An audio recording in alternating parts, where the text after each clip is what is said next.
ವೀಕ್ಷಕರೇ, ಯಾವುದೇ ರೀತಿಯ ಕಷ್ಟಗಳಾಗಿರ್ಬೋದು, ಯಾವುದೇ ರೀತಿಯ ಸಮಸ್ಯೆಗಳಾಗಿರ್ಬೋದು, ಎಲ್ಲ ಕಷ್ಟಗಳಿಗೆ, ಎಲ್ಲ ಸಮಸ್ಯೆಗಳಿಗೆ ನಿಮಗಿರುವಂತಹ ಒಂದು ಪರಿಹಾರ ಅಂತ ಅಂದರೆ ನಿಮ್ಮ ಸ್ಕ್ರೀನ್ ಮೇಲೆ ಡಿಸ್ಪ್ಲೇ ಆಗ್ತಿರುವಂತಹ ನಂಬರ್.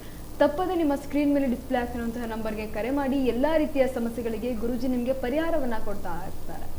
ಗುರೂಜಿ, ನೀವು ಈಗಾಗಲೇ ಅನುಷ್ಠಾನವನ್ನು ತಿಳಿಸ್ಕೊಟ್ರಿ. ಪ್ರಮುಖವಾಗಿ ಈ ವಾರ ಯಾವ ಅನುಷ್ಠಾನವನ್ನು ಎಲ್ಲ ರಾಶಿಯವರು ಫಾಲೋ ಮಾಡಿದ್ರೆ ಒಳ್ಳೆದಾಗುತ್ತೆ, ಮತ್ತು ಮುಖ್ಯವಾಗಿ ಯಾವ ವೃಕ್ಷಕ್ಕೆ ಪೂಜೆ ಮಾಡಬೇಕು?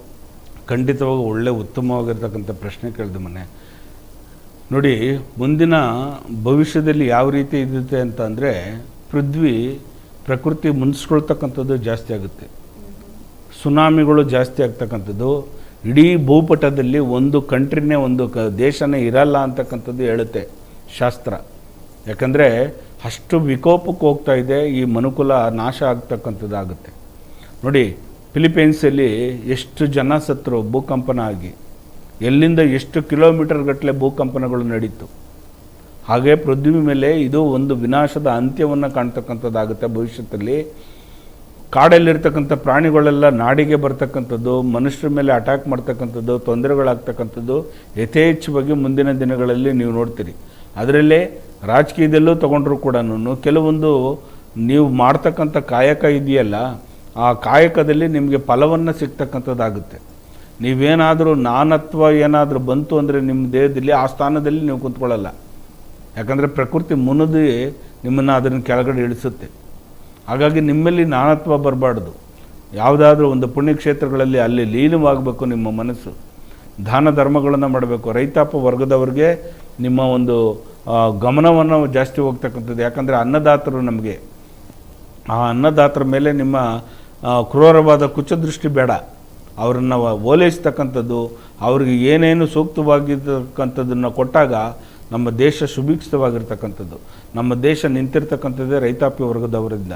ನಾವಿವತ್ತು ಉಸಿರಾಡ್ತಾ ಇದ್ದೀವಿ, ನಾವು ಇವತ್ತು ಬಟ್ಟೆ ಹಾಕೋತಾ ಇದ್ದೀವಿ, ಇವತ್ತು ನಾವು ಈ ಜಾಗದಲ್ಲಿ ಕೂತಿದ್ದೀವಿ ಅಂದರೆ ರೈತರು ಕೊಟ್ಟರೆ ಭಿಕ್ಷೆಯಿಂದ, ಅವರು ದುಡಿದಿರ್ತಕ್ಕಂಥ ಒಂದೊಂದು ಕಾಳಿನಲ್ಲೂ ಕೂಡ ನಮ್ಮ ರಕ್ತಗತವಾಗಿ ಹರಿತಾ ಇರ್ತಕ್ಕಂಥದ್ದು. ಹಾಗಾಗಿ ರೈತಾಪಿ ವರ್ಗದವರಿಗೆ ಮೊದಲನೆಯದಾಗಿ ಆದ್ಯತೆ ಕೊಡ್ತಕ್ಕಂಥದ್ದು ರಾಜಕೀಯದ ವ್ಯಕ್ತಿ ಯಾರೇ ಆಗಿರಲಿ. ನಿಮ್ಮ ಆಸೆಗೆ ಅನುಗುಣವಾಗಿ ನೀವು ಮಾಡೋಕ್ಕೆ ಹೋಗ್ಬೇಡಿ ರಾಜಕೀಯನ. ಆದರೆ ಕೆಲವರಿಗೆ ಆ ರೈತಾಪಿ ವರ್ಗದಲ್ಲಿರ್ತಕ್ಕಂಥವ್ರಿಗೆ ನೀವು ಅನುಕೂಲ ಮಾಡ್ತಕ್ಕಂಥದ್ದು ಮಾಡಿ, ಖಂಡಿತವಾಗಿ ಒಳ್ಳೆಯದಾಗುತ್ತೆ. ನಾನು ಹೇಳೋದು ಏನಂತಂದರೆ, ನೀವು ಮಾಡ್ತಕ್ಕಂಥ ಕಾರ್ಯ ಪುಣ್ಯ ಕಾರ್ಯದಲ್ಲಿ ಲೀನವಾಗಿರಬೇಕು. ಆವಾಗಲೇ ನಿಮಗೆ ಒಳ್ಳೆ ಇದಾಗ್ತಕ್ಕಂಥದ್ದು. ಇನ್ನು ಪ್ರಕೃತಿಯಲ್ಲಿ ನೋಡಿ ಎಷ್ಟು ಮುನಿದೆದ್ದೊಳ್ತಾನೆ ಅಂತಂದರೆ, ವಿಕೋಪಕ್ಕೆ ಹೋಗ್ತಕ್ಕಂಥದ್ದು, ಪ್ರಕೃತಿಯಲ್ಲಿರ್ತಕ್ಕಂಥ ಮನುಷ್ಯನ ಮೇಲೆ ತುಂಬ ಪರಿಣಾಮ ಬೀರ್ತಕ್ಕಂಥದ್ದು. ಮುಂದಿನ ದಿನಮಾನಗಳಲ್ಲಿ ಮಳೆ ಜಾಸ್ತಿ ಆಗ್ತಕ್ಕಂಥದ್ದು, ಸಿಡಿಲಿನ ಆರ್ಭಟ ಜಾಸ್ತಿ ಆಗ್ತಕ್ಕಂಥದ್ದು. ಮರದ ಕೆಳಗಡೆ ಯಾರು ದಯವಿಟ್ಟು ರೈತಾಪಿ ವರ್ಗದವರು ಮರದ ಕೆಳಗಡೆ ನಿಂತ್ಕೊಳ್ಳೋಕೆ ಹೋಗ್ಬಿಡಿ. ನಿಮ್ಮ ಯಾವುದಾರ ಒಂದು ಗುಡಿಸಲಿನಲ್ಲೋ ಮನೆಯಲ್ಲೋ, ಅಲ್ಲಿ ಹೊಲದಲ್ಲಿ ಕಟ್ಟಿರ್ತಕ್ಕಂಥದ್ದು ಯಾವುದಾರ ಒಂದು ಗುಡಿಸಲಿನಾಗಿರಲಿ, ಆ ಜಾಗದಲ್ಲಿ ನಿಂತ್ಕೊಳ್ತಕ್ಕಂಥದ್ದು, ಮರದ ಕೆಳಗಡೆ ನಿಂತ್ಕೊಳ್ತಕ್ಕಂಥದ್ದು ಮಾಡೋಕ್ಕೆ ಹೋಗ್ಬೇಡಿ. ಸಿಡಿಲಿನಿಂದ ತುಂಬ ಜನ ಸಾಯ್ತಕ್ಕಂಥದ್ದು, ಅಪಘಾತದಿಂದ ಸ್ವಲ್ಪ ಜನ ತುಂಬ ಹೋಗ್ತಕ್ಕಂಥದ್ದು ಇದೆಲ್ಲ ಆಗುತ್ತೆ ಪ್ರಕೃತಿ ಮುಂದಿರೋದ್ರಿಂದ. ಇದಕ್ಕೆ ಪರಿಹಾರವಾಗಿ ಹೇಳ್ತೀನಿ ನಾನು, ಏನು ಪರಿಹಾರ ಮಾಡ್ಕೊಬೋದು ಅಂತೇಳಿ. ಆದರೆ ಭವಿಷ್ಯದಲ್ಲಿ ಈ ರೀತಿ ನಡೀತಾ ಇರ್ತಕ್ಕಂಥದ್ದು, ರಾಜಕೀಯದಲ್ಲಿ ಬದಲಾವಣೆಗಳಾಗ್ತಕ್ಕಂಥದ್ದು ಜಾಸ್ತಿ ಆಗುತ್ತೆ. 5 ವರ್ಷಗಳ ಕಾಲ ಸುದೀರ್ಘವಾಗಿ ನಡೀತಕ್ಕಂಥದ್ದು ಆಗೋದಿರಲ್ಲ. ಮಧ್ಯಂತರದಲ್ಲಿ ಚುನಾವಣೆಗಳು ಕಾಣಿಸ್ಕೊಳ್ತಕ್ಕಂಥದ್ದಾಗುತ್ತೆ. ರಾಜಕೀಯದ ವ್ಯಕ್ತಿಲಿ ಒಂದು 3 ಜನನ ನಾವು ಕಳ್ಕೊಳ್ತೇವೆ. ಆ ರೀತಿ ಒಂದು ಅವಘಡಗಳನ್ನು ನಡೀತಕ್ಕಂಥದ್ದಾಗುತ್ತೆ. ಕೆಲವೊಂದು ನಮಗೆ ಶಾಸ್ತ್ರದ ಪ್ರಕಾರ, ಜ್ಯೋತಿಷದಲ್ಲಿ ದರ್ಪಣದ ಪ್ರಕಾರ ಮತ್ತು ಅಷ್ಟಮಂಗಲ ಪ್ರಶ್ನೆ ಹಾಕಿ ನೋಡಿದಾಗ ಕೆಲವೊಂದು ನೋವಾಗ್ತಕ್ಕಂಥದ್ದಾಗುತ್ತೆ. ಯಾಕಂದರೆ ಒಳ್ಳೆ ಮುತ್ತು ರತ್ನಗಳನ್ನೇ ನಾವು ಕಳ್ಕೊಂಡ್ಬಿಡ್ತೇವೆ. ಅಂಥ ಒಂದು ವಿಕೋಪಕ್ಕೆ ಹೋಗ್ತಕ್ಕಂಥದ್ದು ಜಾಸ್ತಿ ಆಗಿದೆ ಈ ಒಂದು ಸಂವತ್ಸರದಲ್ಲಿ, ಪರಾಭವ ಸಂವತ್ಸರದಲ್ಲಿ.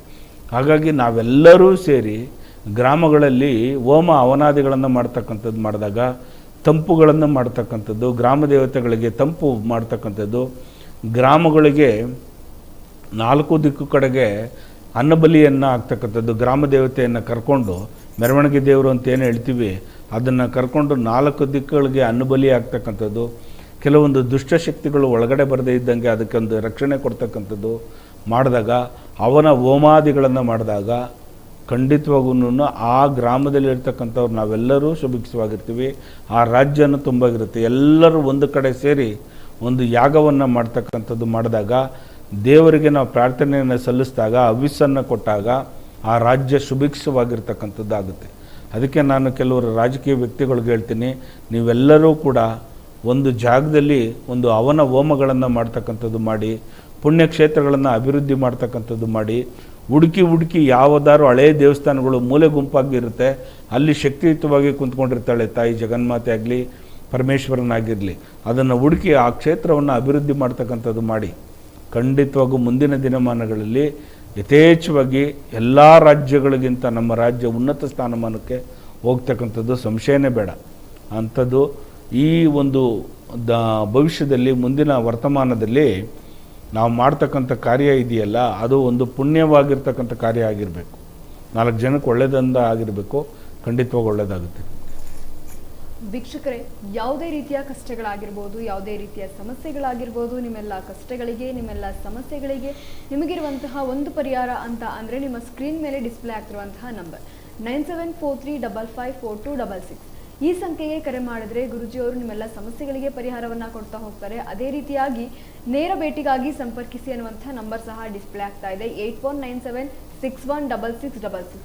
ಈ ಸಂಖ್ಯೆಗೂ ಸಹ ನೀವು ನೇರವಾಗಿ ಕರೆ ಮಾಡ್ಬೋದು. ಗುರುಜಿಯವರು ನಿಮ್ಮೆಲ್ಲ ಕಷ್ಟಗಳಿಗೆ ನೇರವಾಗಿ ಪರಿಹಾರವನ್ನು ಕೊಡ್ತಾರೆ. ಅದೇ ರೀತಿಯಾಗಿ ಅಪಾಯಿಂಟ್ಮೆಂಟ್ ತಗೊಂಡು ಗುರುಜಿಯವ್ರನ್ನ ಮೀಟ್ ಮಾಡ್ಬೋದು. ಯಾವುದೇ ರೀತಿಯ ಕಷ್ಟಗಳಾಗಿರ್ಬೋದು, ಸಾಕಷ್ಟು ರೀತಿಯಲ್ಲಿ ಮನುಷ್ಯನಿಗೆ ಗೊಂದಲಗಳು ಕಾಡ್ತಾ ಇರುತ್ತೆ. ಈ ಕೆಲಸ ಮಾಡಿದ್ರೆ ಸರಿನಾ, ಈ ಕೆಲಸ ಮಾಡಿದ್ರೆ ತಪ್ಪಾಗುತ್ತಾ, ಈ ಕೆಲಸ ಮಾಡೋದ್ರಿಂದ ಏನಾದರೂ ಒಂದಷ್ಟು ಸಮಸ್ಯೆಗಳಾಗುತ್ತಾ, ಯಾವ್ದಾದ್ರು ಒಂದಷ್ಟು ಪರಿಹಾರ ಇದೆಯಾ, ಈ ರೀತಿ ಎಲ್ಲ ಒಂದಷ್ಟು ಗೊಂದಲಗಳಿರುತ್ತೆ. ಆ ರೀತಿಯ ಯಾವುದೇ ರೀತಿಯ ಗೊಂದಲಗಳಿದ್ರೂ ಸಹ ತಪ್ಪದೇ ಗುರುಜಿಯವರಿಗೆ ನೀವು ಕರೆ ಮಾಡ್ಬೋದು. ಸಾಕಷ್ಟು ರೀತಿಯಲ್ಲಿ ಪರಿಹಾರವನ್ನು ಕೊಡ್ತಾ ಹೋಗ್ತಾರೆ. ಗುರುಜಿ, ಈಗಾಗಲೇ ನೀವು ತಿಳಿಸ್ಕೊಡ್ತಾ ಹೋದ್ರಿ, ರಾಜಕೀಯದಲ್ಲಿ ಒಂದಷ್ಟು ಬದಲಾವಣೆ ಉಂಟಾಗುತ್ತೆ. ಯಾವೆಲ್ಲ ರೀತಿಯಲ್ಲಿ ಬದಲಾವಣೆ ಉಂಟಾಗ್ಬೋದು ಅಂದರೆ, ಈಗಾಗಲೇ ನೀವು ಅಷ್ಟಮಂಗಳ ನೋಡಿರೋದ್ರಿಂದ ಯಾವೆಲ್ಲ ರೀತಿಯಲ್ಲಿ ಬದಲಾವಣೆ ಉಂಟಾಗ್ಬೋದು? ಕೆಲವೊಂದು ರಾಜಕೀಯದ ವ್ಯಕ್ತಿಗಳಿಗೆ ನಾನು ಹೇಳೋದೇನಂತಂದರೆ, ನಿಮಗೆ ಯಾವ ಸ್ಥಾನಮಾನವನ್ನು ಕೊಟ್ಟಿರ್ತಾರೆ ನಿಮ್ಮ ಹಿರಿಯರು, ಅದನ್ನು ಅದ್ರ ಮೇಲೆ ಜಾಸ್ತಿ ಅವಲಂಬಿತರಾಗಿದೆ. ಎಂಥ ಖಾತೆನೇ ಆಗಿರಲಿ, ಎಂಥ ಒಂದು ಇದೇ ಆಗಿರಲಿ, ಅದನ್ನು ಸ್ವೀಕಾರ ಮಾಡ್ತಕ್ಕಂಥದ್ದು, ಅದರಲ್ಲಿ ಅಚೀವ್ಮೆಂಟ್ ಮಾಡ್ತಕ್ಕಂಥದ್ದು, ಅದರಲ್ಲಿ ಒಳ್ಳೆತನವನ್ನು ಮಾಡ್ತಕ್ಕಂಥದ್ದು ಮಾಡಿದಾಗ ಖಂಡಿತವಾಗೂ ನಿಮಗೆ ಜೀವಮಾನದಲ್ಲಿ ಮುಂದೆ ಒಳ್ಳೆಯದಾಗುತ್ತೆ.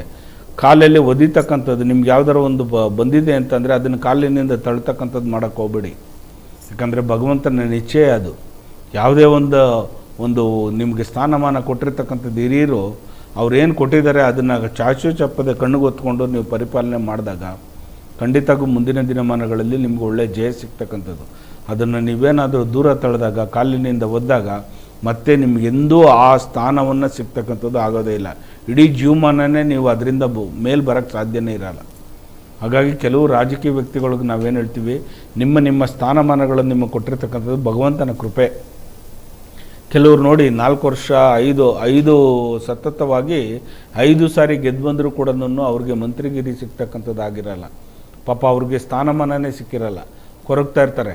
ಅಂಥವ್ರು ಬಿಟ್ಟು ನಿಮಗೆ ಮತ್ತೆ ನಿಮಗೆ ಆ ಸ್ಥಾನವನ್ನು ಕೊಟ್ಟಾಗ, ಅದು ಯಾವುದೇ ಸ್ಥಾನ ಆಗಿರಲಿ ಕಣ್ಣಿಗೊತ್ಕೊಂಡು ಮಾಡಿ, ಅದರಲ್ಲಿ ನೀವು ಅಚೀವ್ಮೆಂಟ್ ಮಾಡಿ, ಅದರಲ್ಲೇ ನಿಮಗೆ ರೈತಾಪಿ ವರ್ಗದವ್ರಿಗೆ ಮನುಕುಲಕ್ಕೆ ಎಷ್ಟು ಒಳ್ಳೆಯದನ್ನು ಮಾಡ್ಬೋದು. ಉದಾಹರಣೆಗೆ ಹೇಳಬೇಕು ಅಂತಂದರೆ, ನೀವೊಂದು ದೇವಾಲಯದ ಮುಜರಾಯಿ ಇಲಾಖೆದಲ್ಲಿ ತಗೊಳಕ್ಕೆ ಹೋಗಿ ಆ ಮುಜರಾಯಿ ಇಲಾಖೆ ಜೀರ್ಣೋದ್ಧಾರ ಮಾಡ್ತಕ್ಕಂಥದ್ದು ಮಾಡಿ, ಭಗವಂತ ನಿಮಗೆಲ್ಲೋ ಒಂದು ಜಾಗದಲ್ಲಿ ಅದನ್ನು ಕಾಪಾಡ್ತಾನೆ. ಹಾಗಾಗಿ ರಾಜಕೀಯದ ವ್ಯಕ್ತಿಗಳಿಗೆ ಕೆಲವರು ನಾನು ತಿಳಿಸೋಕ್ಕೆ ಇಷ್ಟಪಡ್ತೀನಿ, ನೀವು ಮಾಡ್ತಕ್ಕಂಥದ್ದು ಇವಾಗ ಆರೋಗ್ಯ ಮಂತ್ರಿನೇ ಆಗಿರಲಿ, ನೀವು ಹೋಗಿ ಆಸ್ಪತ್ರೆಯಲ್ಲಿ ಒಂದು ಸಲ ಭೇಟಿ ಕೊಡಿ. ಸರ್ಕಾರಿ ಆಸ್ಪತ್ರೆಗಳಲ್ಲಿ ನೀವು ಒಂದು ಸಲ ಭೇಟಿ ಕೊಟ್ರೇ ನಿಮಗೇನು ಕಷ್ಟ ಅಂತ ಗೊತ್ತಾಗೋದು. ನಿಮ್ಮ ಮನೆ ಒಳಗಡೆ ಕೂತ್ಕೊಳ್ಳೋದು, AC ರೂಮ್ ಒಳಗಡೆ ಕೂತ್ಕೊಂಡಿರ್ತಕ್ಕಂಥದ್ದಲ್ಲ. ನಿಮಗೆ ರಾಜ್ಯದ ಜನತೆ ಆ ಸ್ಥಾನಮಾನವನ್ನು ಕೊಟ್ಟಿರ್ತಕ್ಕಂಥದ್ದು, ಇಡೀ ಮನುಕುಲದಲ್ಲೇ ನಿಮ್ಗೆ ಆಶೀರ್ವಾದ ಮಾಡಿ ಆ ಸ್ಥಾನವನ್ನು ಕೊಟ್ಟಿರ್ತಾರೆ. ಆ ಸ್ಥಾನಕ್ಕೆ ಅಗೌರವ ತರ್ತಕ್ಕಂಥದ್ದು ಮಾಡೋದು ಬೇಡ. ಯಾಕಂದರೆ ಅದು ಸ್ಥಾನ ಜಾಸ್ತಿ ದಿನ ಇರಲ್ಲ, ನಿಮಗೆ ಸ್ವಲ್ಪ ದಿನಗಳ ಕಾಲ ಇರತಕ್ಕಂಥದ್ದು ಆ ಸ್ಥಾನ. ಆ ಸ್ವಲ್ಪ ದಿನಗಳ ಕಾಲ ನೀವು ಏನೇ ಕರ್ತವ್ಯ ಮಾಡಿದ್ರೂ ಕೂಡ ಅದು ದೇವ್ರಿಗೆ ಮುಟ್ಟಿರ್ತಾ ಇರುತ್ತೆ. ಅಲ್ಲಿ ಕುಡಿಯೋಕ್ಕೆ ನೀರಿನ ವ್ಯವಸ್ಥೆ ಇರಲ್ಲ, ಅಲ್ಲಿ ಬಾಣಂತಿಯರಿಗೆ ಸರಿಯಾದ ವ್ಯವಸ್ಥೆಗಳಿರಲ್ಲ, ಔಷಧಿಗಳಿರಲ್ಲ. ಅದು ನಿಮ್ಮ ಕೈಲಾಗುತ್ತೆ, ದಯವಿಟ್ಟು ಅದನ್ನು ಮಾಡ್ಬೋದು, ಗೈಡೆನ್ಸ್ ಮಾಡ್ಬೋದು. ಅಲ್ಲಿ ಸ್ಪಾಟ್ಗೆ ಹೋಗ್ಬಿಟ್ಟು ನಿಂತ್ಕೊಂಡು ಈ ರೀತಿ ಇದೆ ಅಂತ. ಕೆಲವೊಂದು ಕಂದಾಯ ಇಲಾಖೆಯಲ್ಲಿ ಹೋಗಿ ಆ ಕಂದಾಯ ಇಲಾಖೆಯಲ್ಲಿರ್ತಕ್ಕಂಥ ಮಿನಿಸ್ಟ್ರಿಗೆ ನಾನು ಹೇಳೋದು, ರೈತಾಪಿ ವರ್ಗದವರು ಎಷ್ಟು ಗೋಳಾಡ್ತಾರೆ ಅಂತಕ್ಕಂಥದ್ದು ತಾಲೂಕು ಆಫೀಸ್ ಕಡೆಗೆ ಒಂದು ಸಲ, RI ಆಫೀಸ್ ಕಡೆಗೆ ಒಂದು ಸಲ, ತಹಸೀಲ್ದಾರ್ ಆಫೀಸ್ ಕಡೆಗೆ ಒಂದು ಸಲ ರೌಂಡ್ ಕೊಟ್ಬಿಟ್ಟು ಬನ್ನಿ. ಅಲ್ಲಿ ಆ ಜನಗರ ರೈತರ ಗೋಳಾಟವನ್ನು ನೋಡಿ ಒಂದು ಸಾರಿ ಕಣ್ಣಿಂದ. ಯಾವಾಗ ಬೇಕಾಬಿಟ್ಟಿ ಬರ್ತಾರೆ, ಬೇಕಾಬಿಟ್ಟಿ ಹೋಗ್ತಾರೆ ಸರ್ಕಾರಿ ಅಧಿಕಾರಿಗಳು. ಏನೇ ಆದ್ರೂ ಲಂಚದಲ್ಲಿ ಭ್ರಷ್ಟಾಚಾರ ತುಂಬ್ಕೊಂಬಿಟ್ಟಿದೆ. ಏನೇ ಒಂದು ಪಾಣಿ ತೆಗಿಬೇಕಾಗಲಿ, ಏನಾದರೂ ಒಂದು ಇದು ಮಾಡಬೇಕಾಗಲಿ, ಖಾತೆ ಮಾಡಬೇಕಾಗಲಿ, ಈ ಖಾತೆ ಮಾಡಲಾಗಲಿ, ಯಾವುದೇ ಒಂದು ಇದಾಗಲಿ ರೈತಾಪಿ ವರ್ಗದವ್ರಿಗೆ ಕೇಳಕ್ಕೆ ಬಂದ್ರೂ ಕೂಡ ಒಂದು ವಂಶವೃಕ್ಷವನ್ನು ಬರೀರ್ತಕ್ಕಂಥ ಒಬ್ಬ ಸೆಕ್ರೆಟರಿ ಕೂಡ ಲಂಚ ಕೊಡಬೇಕಾಗುತ್ತೆ.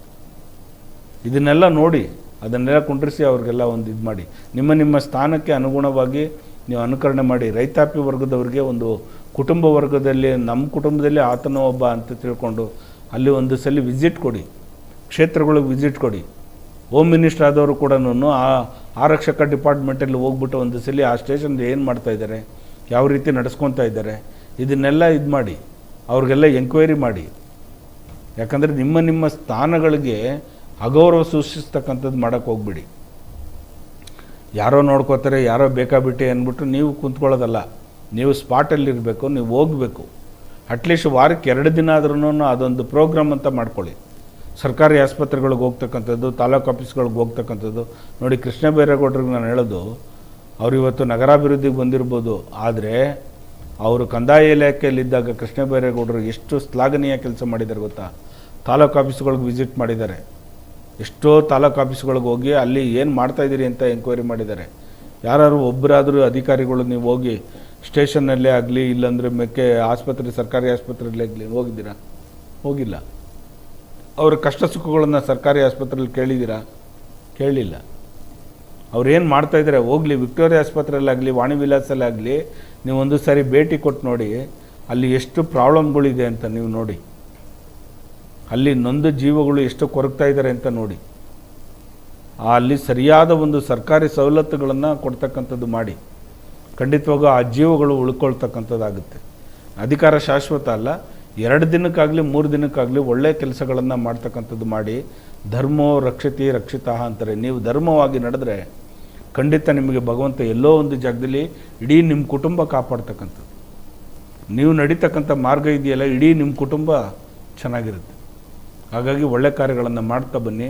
ಮುಂದಿನ ಭವಿಷ್ಯದಲ್ಲಿ ಕೆಲವೊಂದು ನೋವು ಸಂಗತಿಗಳಾಗ್ತಕ್ಕಂಥದ್ದಾಗುತ್ತೆ, ಅದೆಲ್ಲ ನಾವು ಎದುರಿಸ್ತಕ್ಕಂಥದ್ದಾಗುತ್ತೆ.